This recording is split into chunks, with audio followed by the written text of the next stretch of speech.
tema da nossa mensagem hoje é os pés mais lindos da terra.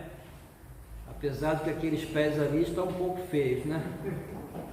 Mas hoje os irmãos vão aprender a como tornar seus pés feios em pés lindos. Em pés lindos.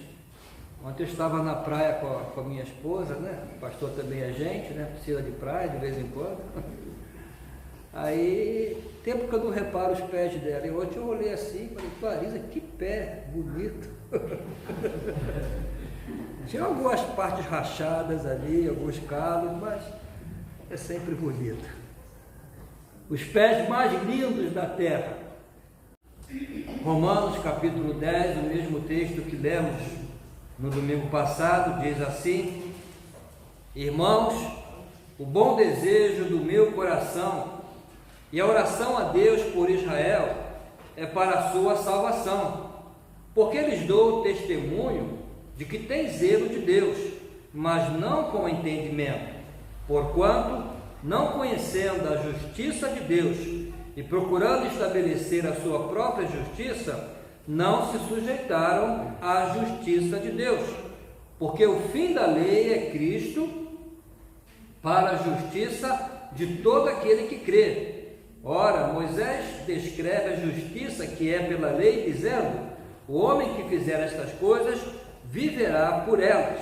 Mas a justiça que é pela fé diz assim: se com a tua boca confessares ao Senhor Jesus e em teu coração creres que Deus o ressuscitou dos mortos, serás salvo, visto que com o coração se crê para a justiça e com a boca se faz confissão para a salvação, porque a Escritura diz: todo aquele que nele crer não será confundido, porquanto não há diferença entre judeu e grego, porque o mesmo é o Senhor de todos, rico para com todos os que o invocam, porque todo aquele que invocar o nome do Senhor será salvo. Como, pois, invocarão aquele em quem não creram? E como crerão naquele de quem não ouviram? E como ouvirão se não há quem pregue? E como pregarão se não forem enviados?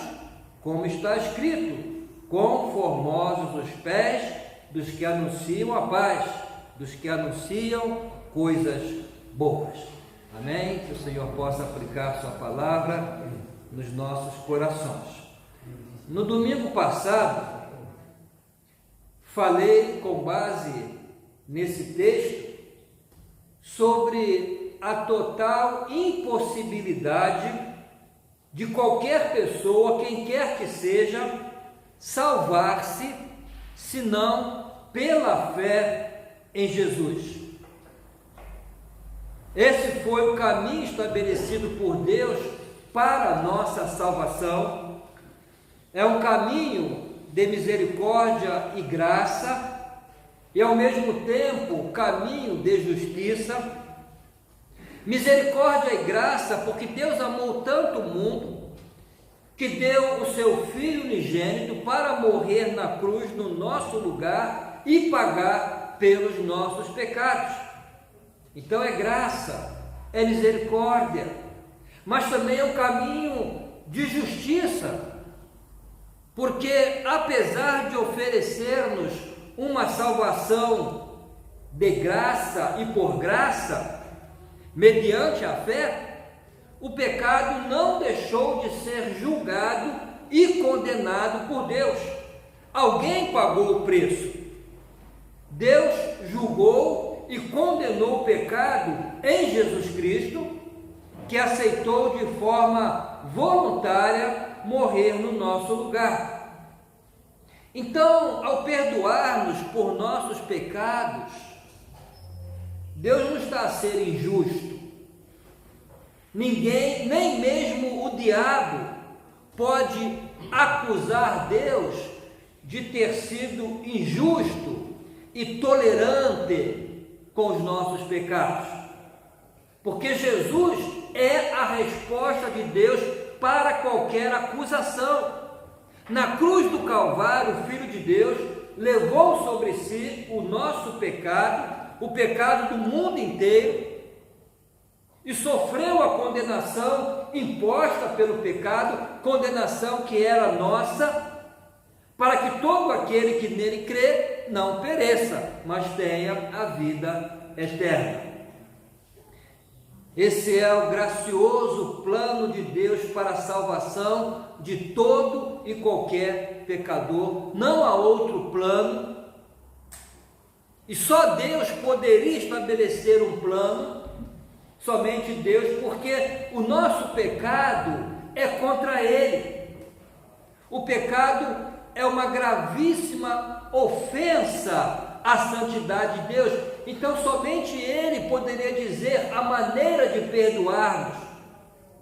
Cabe somente a Ele estabelecer a maneira através da qual nos perdoa e salva. Mas como já vimos, o problema dos judeus é que não quiseram sujeitar-se ao plano de Deus para a salvação e pretenderam estabelecer o seu próprio plano.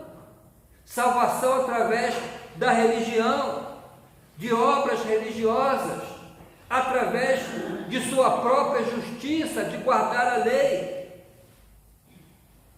Todavia, há um só caminho estabelecido por Deus, há só uma possibilidade de salvação para qualquer pecador.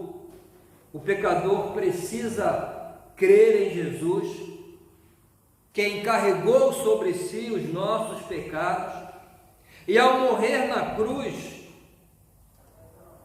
ressuscitou no terceiro dia, e agora nos oferece sua santa justiça, para que possamos ser declarados justos diante de Deus.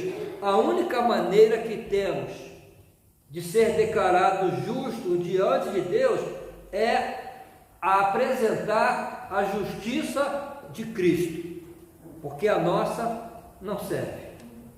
A única justiça que Deus aceita é a justiça de Cristo. O único homem perfeito que viveu nesse mundo foi Jesus Cristo. E essa justiça é transferida para nós quando cremos em Jesus. Esse é o plano perfeito, gracioso de Deus, e não há outro. Então, irmãos, visto que não há salvação para ninguém, a não ser mediante a fé em Jesus, isso coloca sobre nós que já cremos, que já fomos justificados por graça mediante a fé, coloca sobre nós uma tremenda responsabilidade. Paulo nos apresenta essa responsabilidade da seguinte forma: portanto, ou porquanto, não há diferença entre judeu e grego, porque um mesmo é o Senhor de todos, rico para com todos os que o invocam, porque todo aquele que invocar o nome do Senhor será salvo. Como, pois, invocarão aquele em quem não creram? E como crerão naquele de quem não ouviram? E como ouvirão se não há quem pregue? E como pregarão se não forem enviados? Então aqui o apóstolo Paulo primeiro procura deixar bem claro que não há diferença entre ninguém, seja judeu, seja grego, seja português, seja brasileiro, seja africano, seja Benfica. O Benfica está condenado, mas tudo bem. Tá não, né, irmão? Não há diferença. Os judeus eram conhecidos por sua religiosidade, os gregos por sua cultura e pelo seu conhecimento intelectual. E o que o Paulo quer dizer é que não há diferença. Todos precisam igualmente crer e invocar o nome do Senhor para ser salvo. Então Paulo diz que para que creiam, precisam ouvir, lógico. E para que ouçam, nós que já ouvimos e cremos, devemos anunciar-lhes as boas novas de salvação, senão não ouvirão. E se não ouvirem, não crerão. E se não crerem, estarão condenados. Alguém, ao ler a última parte desse texto, pode querer argumentar, quando Paulo diz: como pregarão se não forem enviados? Ah, pastor, isso é para os enviados, para os pastores, para os missionários, para os obreiros. Mas será que somente os pastores, missionários, obreiros, evangelistas é que foram enviados por Jesus a anunciar o Evangelho? Será que o ide de Jesus é somente para pastores e missionários? Vocês sabem quantas pessoas estavam presentes quando Jesus ordenou a grande comissão? Portanto, ide, ensinai todas as nações, batizando-os em nome do Pai, do Filho e do Espírito Santo, ensinando-as a guardar todas as coisas que eu vos tenho mandado, e eis que eu estou convosco todos os dias, até a consumação dos séculos. Amém. Essas foram as últimas palavras de Jesus à igreja. E sabe quantas pessoas estavam presentes? Cerca de 500 pessoas. Não apenas os 11, porque Judas já não estava mais, né? Não apenas os 11, haviam ali, o apóstolo Paulo informa isso aos Coríntios, cerca de 500 pessoas. Agora, observa a promessa que acompanha a grande comissão: eis que estou convosco todos os dias, até a consumação dos séculos. Essa promessa, irmãos, é apenas para o pastor? Apenas para os missionários? Ah, não, nós queremos que seja para todos nós, né? E realmente é para todos os crentes. Só que a promessa está junto com o ide. Não podemos separar a promessa da missão. Ele dá a missão a todos e a promessa a todos. Se a promessa é para todos, a missão também é de todos. Agora vamos ver outra promessa feita por Jesus. Atos 1:8. Mas recebereis a virtude do Espírito Santo, que há de vir sobre vós, e ser-me-eis testemunhas, tanto em Jerusalém, como em toda a Judéia e Samaria, e até aos confins da terra. A promessa do Espírito Santo é para quem? Só para o pastor ou para todo crente? Todo crente. O apóstolo Paulo diz que quem não tem o Espírito não é de Cristo, não é crente. Todo crente tem o Espírito Santo. E para que? Com que objetivo Jesus prometeu o Espírito Santo? Para que? Recebereis a virtude do Espírito Santo, que há de vir sobre vós, e ser-me-eis testemunhas. A promessa é para todos, a missão, logicamente, é para todos. Então Jesus prometeu dar-nos o Espírito Santo para que sejamos testemunhas. O dever de testemunhar é para todo crente que recebeu a virtude do Espírito Santo, e todo crente recebeu.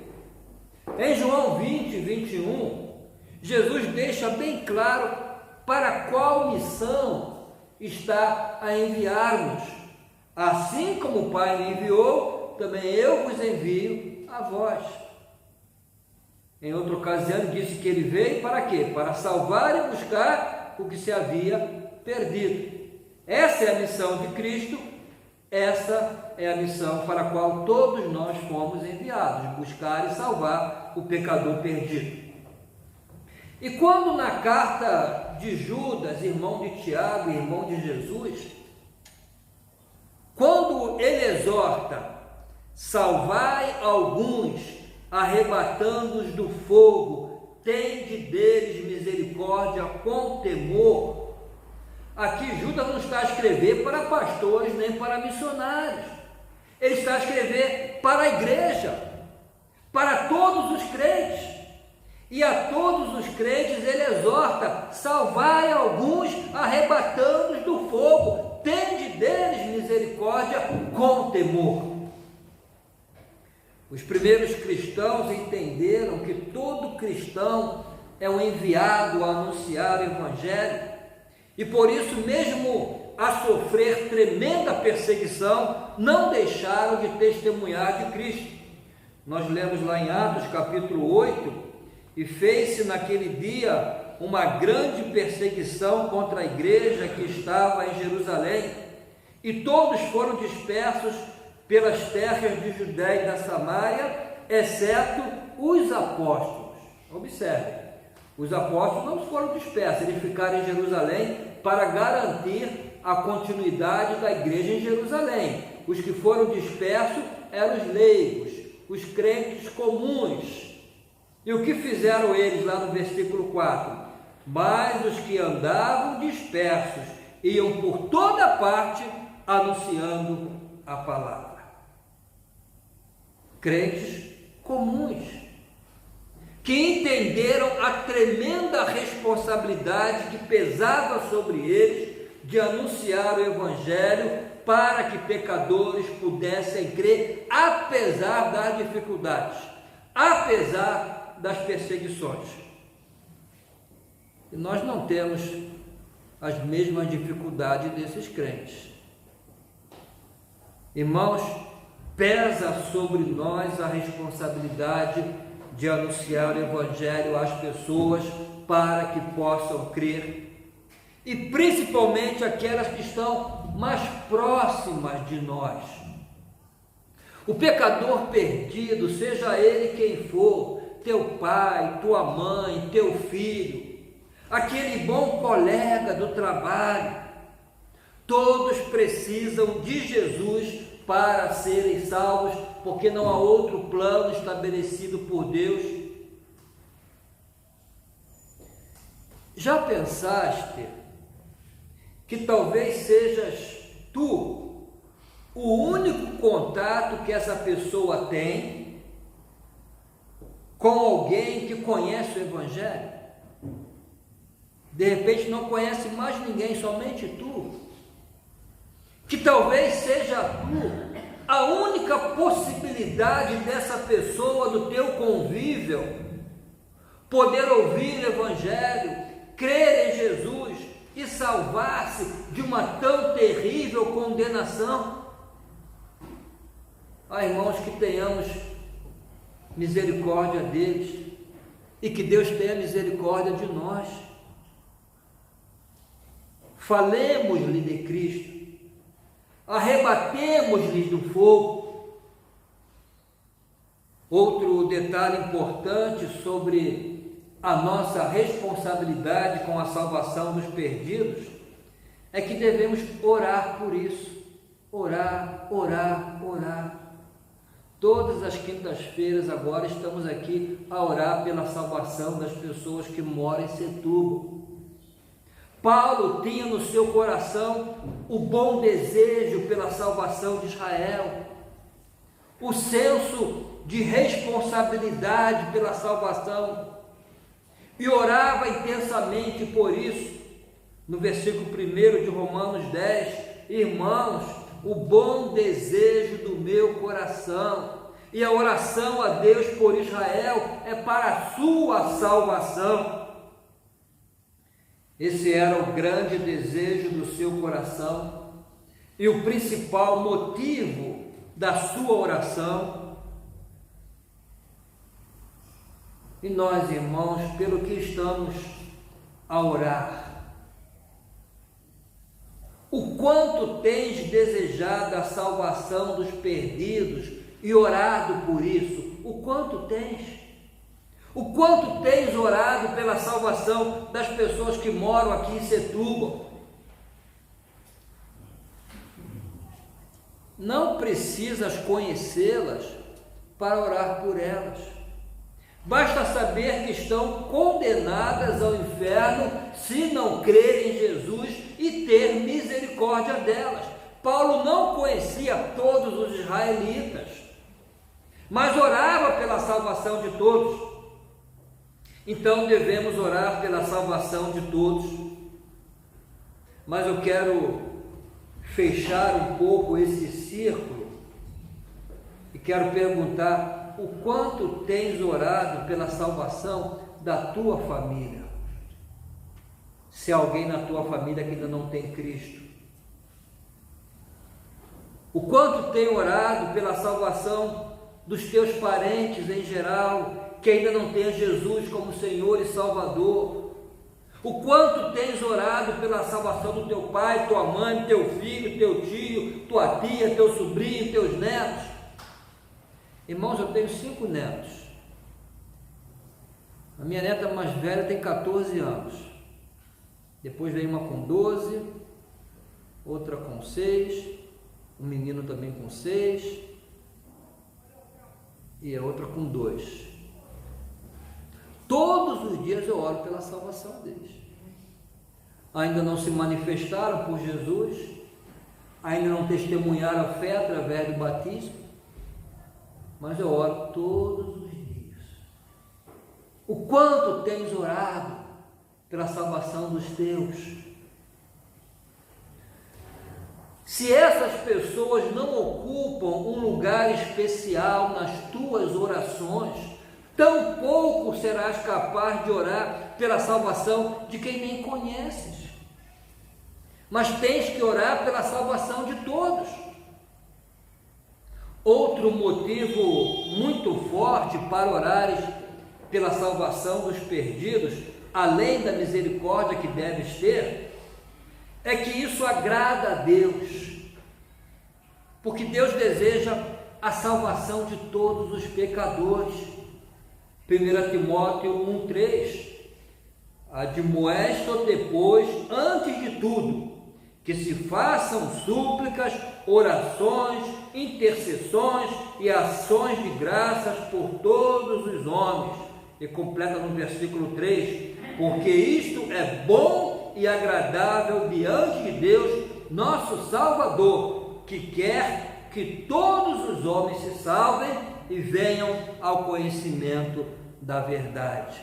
Mas para que possam conhecer a verdade, nós precisamos anunciar a verdade. Então Paulo orava intensamente pela salvação de Israel. Ele sabia que salvar o pecador é a vontade de Deus e ele queria agradar a Deus.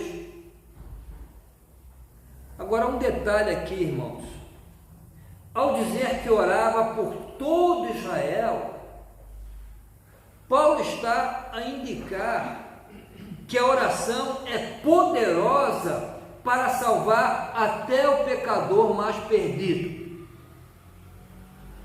Qualquer um.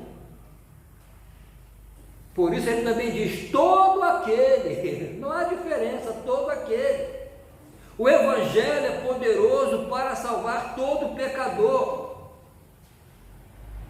A conversão de um judeu não era fácil, nada fácil.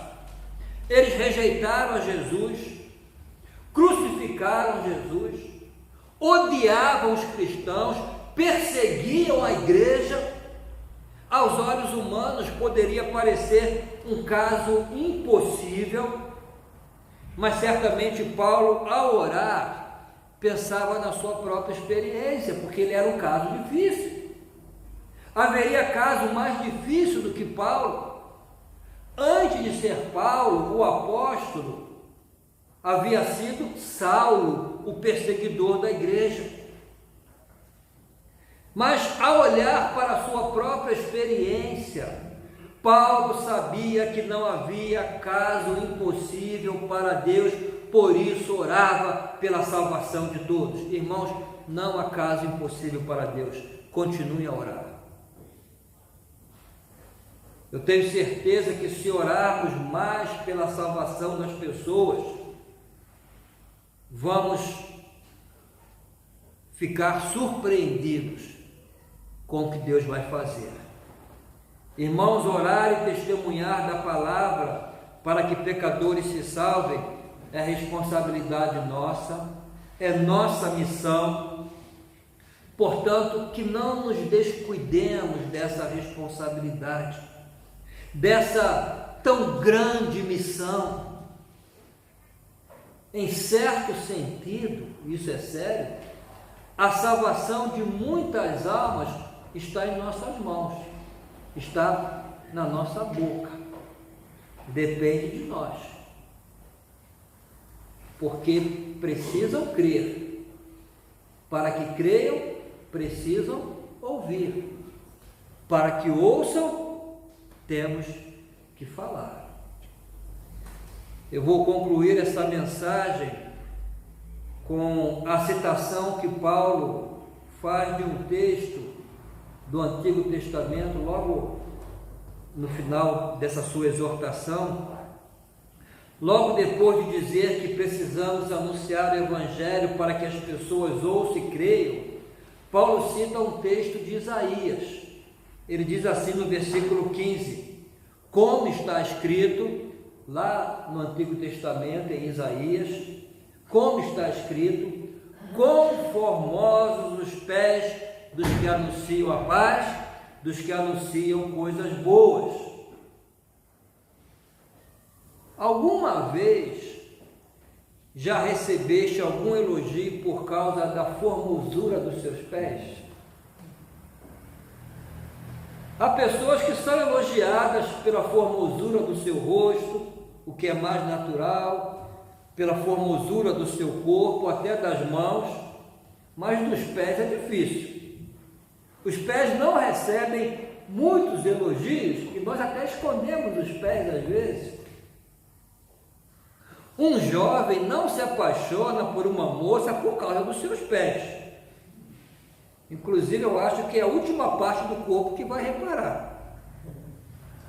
Fábio, quantos dedos tem os pés da Gabriela? Aí, está em dúvida. Um ano de casado não sabe que ela tem 10 dedos nos pés. Tem 10 dedos? Eu não sei. Não reparamos muito nos pés.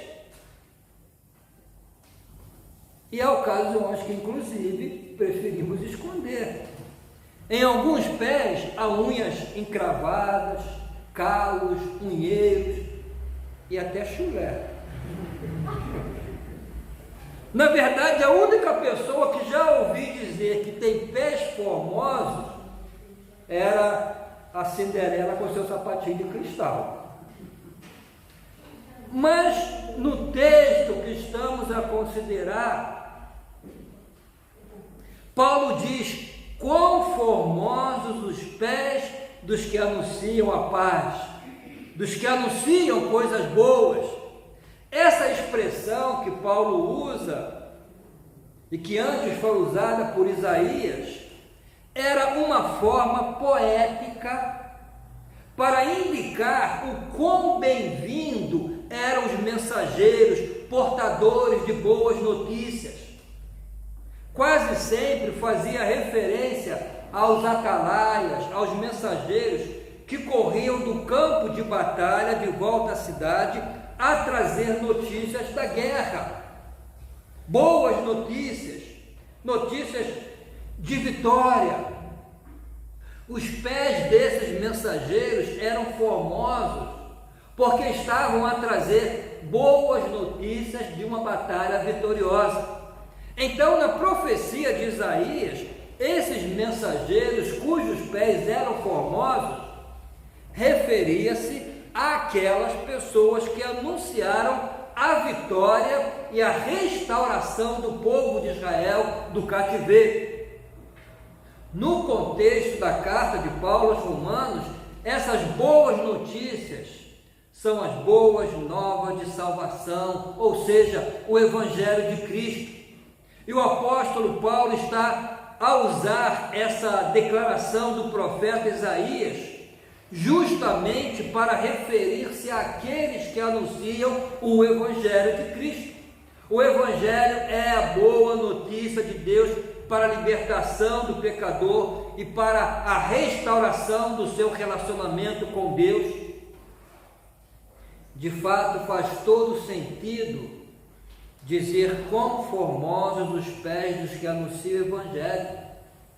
Porque se no outro tempo, lá no tempo de Isaías, a mensagem de restauração do cativeiro era uma boa notícia, que dirá então a mensagem que proclama a libertação do homem do cativeiro do pecado e a sua salvação? Numa expressão poética, sem dúvida alguma, são também formosos os pés daqueles que anunciam o Evangelho de Cristo. A beleza dos seus pés e dos meus pés não depende de tratamentos com cremes caríssimos, nem de pedicures, podólogos e coisas parecidas. Depende do quanto anunciamos o Evangelho de Jesus, do quanto nos esforçamos para conquistar almas que estão a caminho do inferno, a passos largos na direção do inferno. Para cada alma que reconhece Jesus como Salvador, existe um esforço de algum discípulo de Jesus que dedicou seu tempo, seu trabalho a usar seus lindos pés para anunciar o Evangelho. Então, meu irmão, torne o teu pé formoso e leve Jesus aos corações que ainda não o conhecem. Quão formosos os pés dos que anunciam a paz, dos que anunciam coisas boas.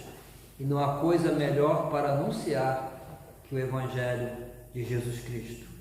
Que Deus então possa transformar a nossa igreja numa igreja de pés bonitos, de pés formosos. Amém? Amém. Ficar de pé, vamos louvar ao Senhor.